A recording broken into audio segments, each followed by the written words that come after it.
자, 오늘 금요일 아침입니다. 오늘 우리에게 주시는 하나님의 말씀 마태복음 10장 34절에서 42절 이 말씀으로 주시는 교훈 그리고 기도 제목 한번 나누도록 하겠습니다. 한번 따라 하십니다. 십자가를 따르는 제자의 삶이 힘들지만 영원한 가치와 상급이 있음을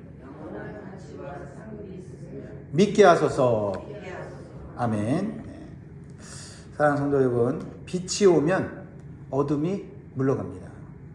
그러나 사실은 어둠이 저절로 물러가는 것이 아니에요. 빛을 싫어하고 저항하면서 물러가는 겁니다. 그래서 빛이신 예수님이 오시면요, 어둠을 추구하던 자들은 그 빛을 싫어하고 거부하게 돼 있어요. 저항합니다. 그러나 어둠이 빛을 결코 이길 수 없기 때문에 어둠은 물러가고 빛이 승리하게 되는 줄 믿습니다. 이것이 빛이신 예수님을 믿는 성도의 삶인 것입니다. 세상에서 어둠을 추구하는 자들이 빛을 받아들이는 성도들을 싫어하고 미워하고 핍박할 수가 있습니다. 하지만 빛이 어둠을 몰아내듯이 빛의 자녀들인 성도들이 이 땅에서 반드시 승리하게 된다는 사실을 기억하십시오. 그러니까 어둠 속에 다시 들어가면 안 되고 어둠과 타협하면 안 되는 겁니다. 그러면 나도 죽고 그 사람들도 죽는 거지요. 그래서 우리가 가진 신앙을 지키는 것이 결코 쉽지가 않습니다. 하지만 영원한 가치가 있고 우리가 받은 복음은 구원과 영생을 주는 진리이기에 우리가 예수를 믿고 의지하면 우리는 승리하는 복된 자가 되는 줄 믿습니다. 오늘 본문 말씀은요, 예수님의 제자로 사는 길에는 치루어야 할 대가가 있지만 그 끝은 큰 영광과 상급이 있다라는 것을 가르쳐주고 있습니다. 오늘 우리에게 주시는 영적 교훈 몇 가지를 살펴보기를 원하는데요. 첫 번째는 우리가 받은 복음은 반드시 결단을 요구한다라는 겁니다. 복음은 결단을 요구합니다. 오늘 예수님은요, 모순되고 충격적인 말씀으로 시작하십니다. 34절 읽어보겠습니다. 시작. 내가 세상을 화평을 주로 온 줄로 생각하지 말라. 화평이 아니요 검을 주로 왔노라. 이거 누가 하시는 말씀이에요? 예수님이 하시는 말씀입니다. 이 말씀 때문에 많은 사람들이 혼란스러워합니다. 이 말씀이 무슨 의미인가? 예수님 평화의 왕으로 오신 거 아닙니까? 예수님 사랑의 주님 아니십니까? 근데 예수님이 평화를 주러 온 게 아니라 검을 주러 왔다. 이거 모순된 말이 아닙니까? 다른 성경과 배치되는 말 아니에요? 맞습니다. 예수님은 평화의 주님이십니다. 평화의 왕으로 이 땅에 오셨습니다. 하지만 이 땅에 가짜 평안을 추구하는 자들이 이 참된 평화를 알지 못하고 저항할 수 있다는 거예요. 그래서 복음을 받아들이는 자에게는 참된 평화를 누리지만 반대로 복음을 거부하고 반대하는 자들에게는 갈등을 일으키는 검이 된다라는 것을 말씀하고 있는 거죠. 그러니까 이 말씀은 굉장히 심오한 말씀이죠. 예수님은 평강의 왕으로 이 땅에 오셨지만 예수님이 오늘 말씀을 통해 뭐라고 말씀하세요? 내가 너에게 평화를 주러 온 것이 아니라 검을 주러 왔다라는 이 말씀은 우리가 깊이 생각해야 될 말씀이다라는 거죠. 참된 평화는요, 아무 갈등이 없는 평화가 아니다라는 겁니다. 진리가 들어오면 거짓이 흔들리게 돼 있죠. 동요를 하게 되는 거죠. 거짓이 진리라고 믿던 사람들이 참된 진리가 오니 얼마나 당황스럽고 또는 그 진리에 대해서 거부하거나 반항하지 않겠습니까? 빛이 들어오면 어둠이 불편해지듯이 복음이 들어오면 복음을 받아들이는 사람의 삶이 처음에는 불편할 수 있다는 거죠. 그래서 이 평화의 복음은 일정 기간 가정 안에서도 갈등을 일으킵니다. 직장에서도 오해가 생기고요. 사람들과의 관계에서도 거리감이 생기는 거다라는 거죠. 이 복음의 이 현상을 우리가 알아야만 복음을 끝까지 붙잡고 우리가 빛된 삶, 평화의 삶을 누릴 수 있게 된다는 겁니다. 그래서 예수님은 이렇게 말씀하세요. 35절 36절에 내가 온 것은 사람이 그 아버지와 딸이 그 어머니와 며느리가 시어머니와 불화하게 하려 함이니 사람의 원수가 자기 집안 식구리라. 여러분, 복음을 처음 받아들인 우리 성도들은 이 말씀이 무엇인지를 알게 될 거예요. 복음을 받아들이고 너무나 큰 기쁨을 누렸습니다. 구원의 감격, 어둠이 물러가고 죄의 사슬이 끊어지고, 그렇죠? 마음에 참된 자유가 이루어지면서 삶의 방향이 분명해지지 않습니까? 이 세상의 삶의 사람들은 열심히 살지만 삶의 방향은 분명하잖아요. 미래가 어떻게 될지 몰라요. 돈 많은 사람도 불안한 게 뭐냐면 미래에 어떻게 될지 모른다는 거예요. 성공한 사람도 불안한 것은 미래에 내가 이 성공을 끝까지 유지할 수 있을까 모른다는 거예요. 근데 예수님 믿고 나면 가진 자든 가지지 않은 자든 배운 자든 배우지 않은 자든 분명해지는 게 있는데, 그것은 삶의 방향과 목적이 분명해진다는 거죠. 그렇죠? 우리는 미래가 더 확실한 사람들이 아닙니까? 죽어도 사는 영생을 얻었고 우리는 영원한 삶을 누리는 평강의 삶인 천국이 기다리지 않습니까? 이것만큼 우리의 삶이 확실한 게 어디 있어요? 근데 이것을 모르는 기존의 세상의 가치관과 기준을 가지고 살던 세상 사람들이 이 복음을 들었을 때, 듣기에는 좋지만 자신의 삶과 너무나 다른 이 가치관과 기준이기 때문에 거부감을 느끼고, 그것이 가족 안에서 복음이 전파되고 그 복음이 복음적인 삶을 살게 될 때 당연히 부딪힐 수밖에 없다는 말씀을 주님이 미리 말씀하시는 거죠. 그래서 원수 같은 관계가 되어지는 경우도 있지 않습니까? 그런데 우리가 그것을 복음을 포기하기는 어떻게 합니까? 가짜 평화는 누릴 수 있는지 진짜 평화는 누리지 못하는 그러한 자리에 들어갈 수 있다라는 것입니다. 그렇습니다. 복음을 영접하고 예수님의 제자로 살아가는 우리들은요, 이 세상의 가치관과 충돌될 수밖에 없음을 기억하세요. 그리고 그 충돌의 대상은 가장 먼저 가족이라는 거. 그러나 가족을 진짜 사랑한다면 그 가족이 이 복음을 받아들이고 구원받고 영생을 얻도록 우리가 인내하고 참고 섬기는 자리로 가야만 이 갈등을 해결할 수가 있다라는 것입니다. 예수님은 이런 진리의 속성을 숨기지 않고 이게 미리 가르쳐 주셨어요. 감사하지 않습니까? 예수를 믿고 따라오면 힘들 수 있다. 세상 사람들과 관계도 흔들릴 수 있다. 하지만 이 평화의 복음이 너와 내 가족을 구원할 것이다. 말씀하시는 거죠. 사랑하는 성도 여러분, 신앙은 편의점처럼 필요한 것만 고르는 것이 아니에요. 인생 전체를 바꾸는 결단이에요. 그래서 복음을 붙드는 길은 때로 외롭고 힘듭니다. 그러나 그 길은 결코 헛된 길이 아니다라는 거예요. 사람들에게 버림받아도 주님께 붙들린 사람은 결코 무너지지 않습니다. 주님만 있으면 우리는 살아가는 존재가 됐어요.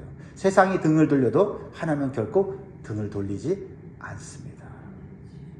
여러분, 그래서 어떤 상황에서도 복음을 부끄러워하지 마십시오. 진리를 타협하지 마십시오. 빛의 편에 서는 결단을 포기하지 마시기 바랍니다. 주님께서 여러분의 믿음을 지켜주시고 어두운 세상 속에서도 담대하게 서게 하시며 끝까지 승리하는 신앙으로 인도하시도록 성령을 통해서 역사해 주실 줄 믿습니다. 두 번째로 우리에게 주시는 제자의 삶은 예수님은 최고의 우선순위라는 것을 우리가 실천해야 된다는 것입니다. 예수님은 최고의 우선순위다. 37절 말씀, 아버지나 어머니를 나보다 더 사랑하는 자는 내게 합당하지 아니하고 아들이나 딸을 나보다 더 사랑하는 자도 내게 합당하지 아니하며. 이 말씀도 오해가 되는 말씀이죠. 예수님은 사랑인데 왜 아버지 어머니를 사랑하는 것, 자녀를 사랑하는 것, 이것을 예수님은 이런 방식으로 말씀하시는가? 근데 이 말씀은 부모를 사랑하지 말라는 말씀도 아니고 자녀를 무시하라는 말씀도 아닙니다. 이 말씀의 핵심은 순서예요. 사랑의 순서다. 사랑의 순서. 우선순위다. 그러니까 우리의 삶의 가장 우선순위가 예수님이 되어야 한다라는 것입니다. 예수님은 갑자기 굴러온 돌이 아니에요. 예수님은 원래 창조주이시고 주인이신데 우리가 모르고 우리가 주인처럼 살아와서 주인처럼 이 세상을 우리가 주도하면서 살았습니다. 그래서 이 세상의 죄가, 그렇죠? 범람하고 갈등과 전쟁과 상처와 아픔이 가득한 세상이 되었지 않습니까? 왜 그래요? 주인이신 주님, 창조주이신 주님을 우리의 삶에 올바로 세우지를 않기 때문에 우리가 사는 인생이 이렇게 혼란스럽고 어둠이 가득한 것이 되었다는 겁니다. 예수님이 내 삶의 주인 되시고 주님이 되실 때 우리의 삶은 질서가 생기고 평안이 생기고 영원한 생명의 길로 나아가게 되는 줄 믿으시기 바랍니다. 문제는 많은 사람들이 이 순서를 바꿔놓고 신앙생활을 한다는 것입니다. 일이 바쁘면 예배를 미루고, 가정 일정이 있으면 말씀을 뒤로 미루고, 피곤하면 기도를 포기하고, 그러면서 나는 믿음이 있다라고 말하고 있다는 것입니다. 그러면 어떤 현상이 일어납니까? 예수님을 가장 우선순위에 두지 않습니까? 어떻게 예수님 믿는다고 말하면서도 삶의 질서가 흔들리고, 평안이 깨지고, 방향과 목적이 없이 살아가게 되는 거예요. 그래서 세상 속에서 능력이 없는 삶을 살게 되는 거죠. 세상에 빛이 되지 못하고 세상 사람들과 다를 바가 없는 종교인으로 살아가게 되는 거죠. 예수님이 오늘 이 말씀은 누구를 더 사랑해야 되느냐, 누구를 더 사랑하지 말아야 되느냐라는 걸 말하는 게 아니라 예수님을 삶의 중심에 두라고 말씀하시는 거예요. 예수님 분명히 말씀하십니다. 나는 선택이 아니라 나는 중심이다. 중심이 없으면 질서가 무너지고, 중심이 없으면요 모든 것이 흔들리는 겁니다. 예수님을 더 사랑하고 가족을 사랑하지 말라는 게 아니라 가장 먼저 사랑하고 가장 먼저 우선순위에 두어야 될 분은 예수님이다라는 것을 우리에게 가르쳐주므로 우리의 삶에 질서가 생기고 평안이 생기고 진정한 방향이 생기도록 해주시는 주님의 말씀이에요. 사랑하는 성도 여러분, 예수님을 인생의 중심에 모시면 더 이상 이제 그 삶은 무너지지 않습니다. 순간적으로 손해보는 것 같아도, 잠시 뒤처지는 것 같아도 주님을 먼저 두는 인생은 반드시 다시 회복되는 줄 믿습니다. 예수님이 우리의 인생을 책임져 주시기 때문입니다. 지금까지는 우리의 인생을 우리가 책임졌죠. 부모가 책임졌죠. 그러나 한계가 있지 않습니까? 부모가 죽으면 자녀를 책임질 수 없죠. 부모가 늙으면 자녀를 책임질 수 없지 않습니까? 그러나 주님이 내 삶의 중심이 되고 주인이 되시면 주님이 우리 죽는 그날까지 책임져 주십니다. 영원한 천국으로 우리를 인도해 주시는 거죠. 사랑하는 성도 여러분, 우리의 삶의 중심은 누구십니까? 우선순위 누구십니까? 우리 고백합시다. 이 아침에 새벽 기도는 또 큐티니까 적용하는 거니까 한번 따라합니다. 주님이 나의 삶의 중심이고 우선순위입니다. 주님을 사랑할 때 진정으로 가족을 사랑하게 되는 줄 믿습니다. 세 번째로는요, 십자가 없는 제자의 길은 없습니다. 제자의 길을 간다고 말하면서 십자가 없는 성도들이 있다라는 것을 우리에게 가르쳐 주는 거죠. 38절 39절 같이 읽습니다. 시작. 또 자기 십자가를 지고 나를 따르지 않는 자도 내게 합당하지 아니하니라. 자기 목숨을 얻는 자는 잃을 것이요 나를 위하여 자기 목숨을 잃는 자는 얻으리라. 굉장히 이 말씀도 심오한 말씀이에요. 십자가는 당시에 단순한 장식이 아니라 처형 도구였다. 죽느냐 사느냐의 그런 사형 틀이었어요. 십자가를 진다는 말은 죽을 각오를 한다는 거예요. 그러니까 예수님 믿고 제자의 삶을 산다는 것은 예수님을 따라가는 낭만적인 그림이 아니라는 거죠. 예수님을 따라가는 것은 예수님의 길을 가는 건데, 예수님의 십자가의 길이고, 그 십자가의 길은 우리도 자기 십자가를 지고 간다. 죽을 각오를 하고 신앙생활을 하면 우리의 생명이 보장받는다는 거예요.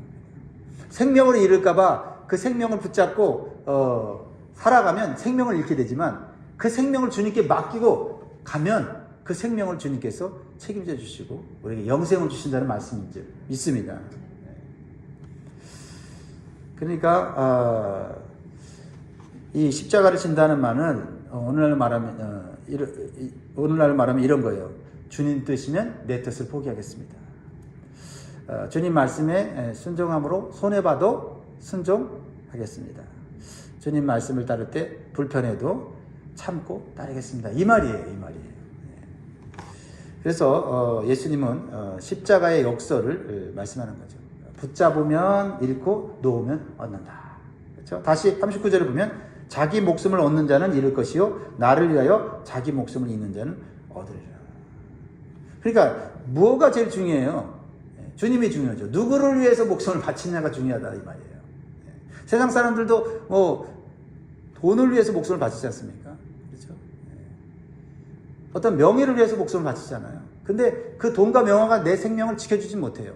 그러나 주님을 위해서 목숨을 맡기고 바치면 주님이 내 생명을 책임져 주신다라는 거죠.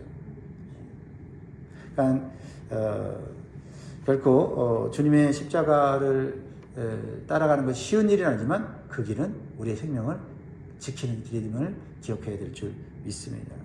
그렇습니다. 사랑하는 성도 여러분, 십자가의 길은 좁고 불편합니다. 쉽지 않습니다. 때로는 눈물이 납니다. 그러나 그 길 끝에는 반드시 부활의 영광이 있습니다. 하나님의 축복이 기다리고 있습니다. 그러므로 오늘 우리가 흘리는 순종의 눈물, 우리가 감당해야 되는 사역들, 이런 것들을 여러분들 마냥 불편하고 힘든 것으로 여기지 말고 이 모든 것이 하나님께 영광이 되고 또 우리에게는 상급이 되는 것임을 믿으시기를 주의 이름으로 축복합니다. 네 번째로 주시는 말씀은 예수님을 따르는 성도들에게 위로와 소망을 주시는 말씀이죠. 뭡니까? 주님은 작은 헌신도 기억하신다. 작은 헌신도 기억하신다. 그렇죠? 자, 42절 말씀 우리 읽어볼까요? 시작. 또 누구든지 제자의 이름으로 이 작은 자 중 하나에게 냉수 한 그릇이라도 주는 자는 내가 진실로 너희에게 이르노니 그 사람이 결단코 상을 잃지 아니하시리라. 아멘. 상을 잃지 않다.